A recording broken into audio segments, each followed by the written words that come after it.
శ్రీ గురుభ్యో నమః.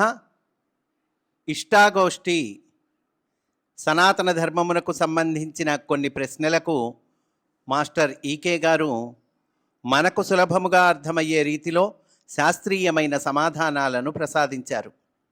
మాస్టారు అందించిన ఆ సమాధానాలను మనకు తెలియచేయునటువంటి పరమపావనమైన గ్రంథము ఈ ఇష్టాగోష్ఠి అనేటువంటి గ్రంథము. అటువంటి గ్రంథమును మనము అధ్యయనము చేస్తూ ఉన్నాము. అందులో భాగంగా కులాలు ఉండవచ్చునా అనేటువంటి అంశంలోనికి మనము ప్రవేశిస్తూ ఉన్నాము. మన హిందూ సమాజంలో కులాలు లేకుండా కలిసిపోతే ఎక్కువ అభివృద్ధి సాధించవచ్చునని కొందరు నమ్ముతున్నారు. దానిని గూర్చి మీ అభిప్రాయము ఏమిటి అని మాస్టారుని ఒకరు అడిగారు.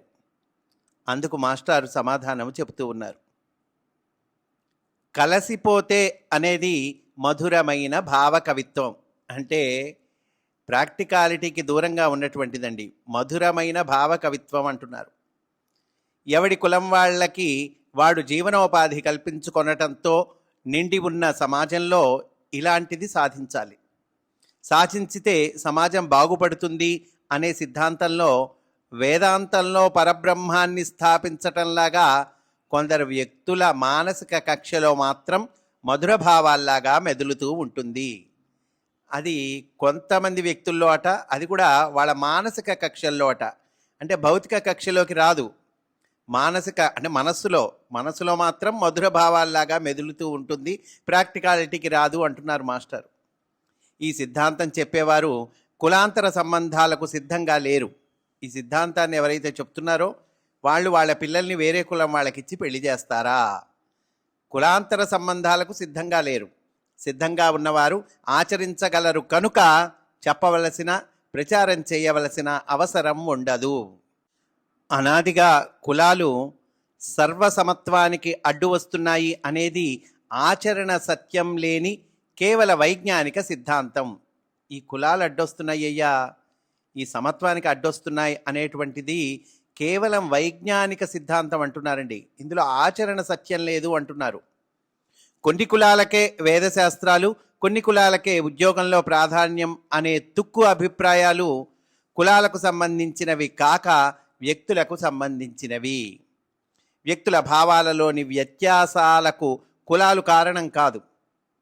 కులాలు లేని దేశాలలో కూడా తెల్లవారికి నీగ్రోలకి మధ్య, ధనికులకి బీదలకి మధ్య ఇలాంటి వ్యత్యాసాలు మన దేశంలో ఎంతగా ఉన్నాయో ఇతర దేశాలలో కూడా అంతగా అంతగా ఉన్నాయి. అంటే మన దేశంలో ఎలా ఉన్నాయో అంతకన్నా ఆఫీసులు ఎక్కువే ఉన్నాయిటండి. మాస్టర్ చెప్తూ ఉన్నారు. ఎందుకని? మాస్టర్ భూప్రదక్షిణ చేశారు కదండి, అంటే ఫారిన్ టూర్ చేశారు. అక్కడ ప్రాక్పశ్చిమ సమన్వయం కోసం మాస్టర్ ప్రయత్నం చేశారు. అందువల్ల ఏ దేశం ఏమిటి అనేటువంటిది మాస్టర్కి చక్కగా అవగాహన ఉంది. నేను ప్రతి సంవత్సరం వెళ్ళి వస్తూ ఉన్న ఈ తెల్లజాతుల దేశాలలో నగరాలు, గ్రామాలు తిరిగి సమాజం పోకడలు చూచి వస్తూనే ఉన్నాను. అస్పృశ్యత నివారణ గురించి భారతదేశంలో ఎంత చేస్తున్నానో అంత సంస్కరణ ఇతర వ్యక్తుల నడుమ చేయవలసి వస్తూ ఉండటం నాకు నిత్యము అనుభవంలోనే ఉంది. నాలాగా ప్రయత్నించే ప్రతి ఒక్కడి అనుభవంలోనూ ఉన్నది. అంటే అస్పృశ్యత నివారణ కోసం మాస్టారు పాటుపడ్డారండి. అలాగే ఈ దేశంలో ఎలా అస్పృశ్యత అనేటువంటి ఉన్నదో అంటే అంతో ఇంతో ఆ దేశాల్లో కూడా ఉన్నది. కాకపోతే అక్కడ రకరకాల కులాలు, రకరకాల భేదాలు ఉండొచ్చు. తెల్లవారు నీగ్రోలు అనే భేదం ఉండి ఉండవచ్చు బహుశా, లేదా ధనికులు బీదలు అనే భేదం ఉండి ఉండవచ్చు. కానీ అక్కడికి వెళ్ళినప్పుడు మాస్టారు ఆ భేదము ఉండకూడదు అనేటువంటి ప్రయత్నం చేశారు మాస్టారు. కులాలు అనేవి వేదాలలో, పురాణాలలో ఉన్నాయని అవి చదువుకోని కొందరి అభిప్రాయము. వేదాలలో ఉన్నది 4 వర్ణాల సంగతి. కులాలు వేరు, వర్ణాలు వేరండి. వేదాల్లో చెప్పింది వర్ణాలు. ఇప్పుడు ప్రస్తుతం మనం పాటిస్తున్నది ఏంటండి? అవి కులాలు. ఈ 2 వేరు అని చాలా స్పష్టంగా మాస్టారు మనకు చెప్తూ ఉన్నారు. వేదాలలో ఉన్నది 4 వర్ణాల సంగతి, అది కులాలకు సంబంధించినది కాదు. ఇక మన దేశంలో కులాలు కొన్ని వందలు ఉన్నాయి. అవన్నీ వృత్తులను బట్టి ఏర్పడినవే. ఈ కులాలు ఎట్లా ఏర్పడ్డాయండి? వృత్తులను బట్టి అంటే చేసేటువంటి పని బట్టి కులాలు ఏర్పడ్డాయి. అవి ఉండటం వల్ల వృత్తులలో వ్యక్తులకు సహజ నైపుణ్యము తరతరాలుగా వస్తూ ఉన్నది. వృత్తులు ఉండటం వల్ల ఉపయోగం ఏంటండి? ఈ వ్యక్తులకు సహజ నైపుణ్యము తండ్రి నుంచి తాత నుంచి వాడు చక్కగా ఆ స్కిల్ నేర్చుకుంటాడు. తరతరాలుగా ఆ నైపుణ్యం వస్తుంటుందండి. ఈ వృత్తులే విద్యలు. వాటిని మానిపించి అవే విద్యలు అందరికీ కలగాపులగంగా విశ్వవిద్యాలయాలలో నేర్పించటం మొదలుపెట్టిన తరువాత ఏమి జరుగుతుందో చూడండి. నిజమైన విద్యలలో ప్రజలకు సహజ నైపుణ్యాన్ని చెడగొట్టడం జరిగింది. దానితో వృత్తులు చేసుకొని సుఖజీవనం చేసే కులాల వాళ్ళు ఏకగ్రీవంగా ఉద్యోగాల కోసం తిరిపెమెత్తటం, దానితో కర్తవ్యతా శూన్యత ఏర్పడింది. అంటే చక్కగా వృత్తులు చేసుకొని సుఖజీవనం చేసేవాళ్ళు ఈ కులాల వాళ్ళు ఏం చేశారండి? ఉద్యోగాల కోసం తిరిపెమెత్తటం అంటే భిక్షమెత్తటం అండి. తత్ఫలితంగా ఏం జరిగింది? కర్తవ్యత శూన్యత ఏర్పడింది. దేశంలో చదువుకునే వాళ్ళు పరీక్షలు తప్పి తిరిగేవాళ్ళు ఎక్కువై దేశ సంపదను వృద్ధి చేసేవారు తక్కువయ్యారు. అంటే పరీక్షలు తప్పి తిరిగేవాళ్ళు ఎక్కువయ్యారు, దేశ సంపదను వృద్ధి చేసేవాళ్ళు తక్కువయ్యారండి. నేడు రైతు కుటుంబాలను తొలగించి పొలాలలో వ్యవసాయ శాఖ ఆఫీసర్లను నియమిస్తే ఏం జరుగుతుంది? నిదానించి ఆలోచిస్తే కులాలు తరతరాలు విద్యలకు ప్రయోగ శిక్షణాలయాలు. కులతత్వాలు వేరు, కులాలు వేరు. కులతత్వాలు రాజకీయవాదుల బుర్రలో పుట్టిన విశ్వామిత్ర సృష్టి. కులాలు వేరండి, కులతత్వం వేరట. కులాలు ఏంటండి? ఇవి చక్కటి ప్రయోగశాలలు అంటున్నారు. దేనికి ప్రయోగశాలలు? ఈ విద్యలు, ఈ వృత్తి విద్యలు ఉన్నాయి కదండి, వాటికి చక్కటి ప్రయోగశాలలు అయ్యాయి కులాలు. మరి కులతత్వం ఏమిటి? రాజకీయవాదుల బుర్రలో పుట్టిన విశ్వామిత్ర సృష్టి. మాస్టర్ ఆ రోజుల్లో చెప్పారండి ఈ విషయాలన్నీ. ఇప్పుడు ఇంకా బలంగా కనిపిస్తున్నాయి ఈ సన్నివేశాలన్నీ కూడా. ఈ సందర్భాలు, ఆ పరిస్థితులు, మాస్టర్ చెప్పిన ఆ విషయాలు ఇప్పుడు ఇంకా చక్కగా నాటుకుపోయినాయండి.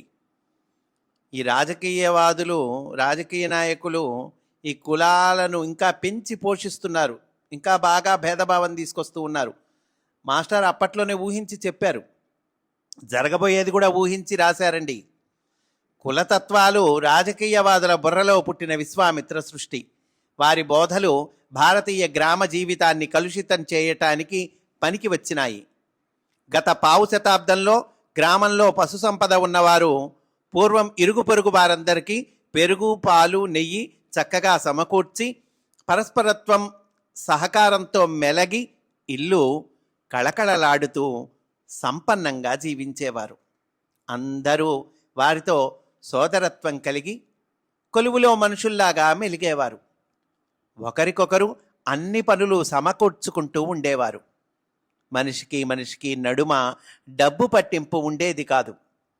కులతత్వాలతో పాటు ఇరుగు పొరుగు వారికి సహాయం చేయకపోవడం, సహాయం పొందలేకపోవడం, మానసిక ప్రతిష్టంభన అలవాటైనాయి. క్రమంగా గ్రామస్తులకు పశువుల పాలన్నీ పక్క బస్తీలో హోటలుకు అమ్ముకొనటం, డబ్బులు లెక్కెట్టి దాచుకోవటం అలవాటైంది.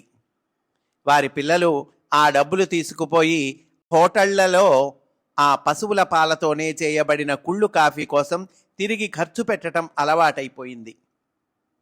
ఇక డబ్బు కోసం తండ్రులపై కత్తి కట్టే కొడుకులు, కొడుకులపై పగ సాధించే తండ్రులు బస్తీలలో, కోర్టుల పంచలలో పడిగాపులు ఉండటం సిద్ధించింది. ఇంతకీ దృక్పథం మారటం వల్ల ఇలాంటి ముప్పులు వచ్చినాయి కానీ కులాల వల్ల కాదు. కనుక ముప్పులు ఎందువల్ల వచ్చినాయండి? మన దృక్పథం మారిందండి, అందువల్ల ఈ తిప్పలు వచ్చినాయి. ఎవడి పని వాడు చేస్తూ దేశానికి కావలసిన సంపదను తయారు చేయగల సామర్థ్యాన్ని, నైపుణ్యాన్ని కలిగి ఉండటం కులక్రమాగతమైన సంప్రదాయాల వలననే కలిగింది. కుమ్మరి, మేదరి, మంగలి మొదలగు వారంతా గ్రామాలలో తమ పని తాము సోదరభావంతో చేసుకుపోవటం, రైతులు వారందరికీ కావలసిన జీవనోపాధిని పట్టాల రూపంలో భోగి పండుగ నాడు పంచిపెట్టడం అనే ఆచారం ఉండేది. అప్పుడు సోదరత్వానికి ఈ కులాలేవి అడ్డు రాలేదు. అంటే ఆ రోజుల్లో ఉన్న సంప్రదాయము, దానిలో ఉన్న మంచి మాస్టర్ చెప్తూ ఉన్నారండి. అంటే ఈ మంచిని మనం అర్థం చేసుకోవాలి.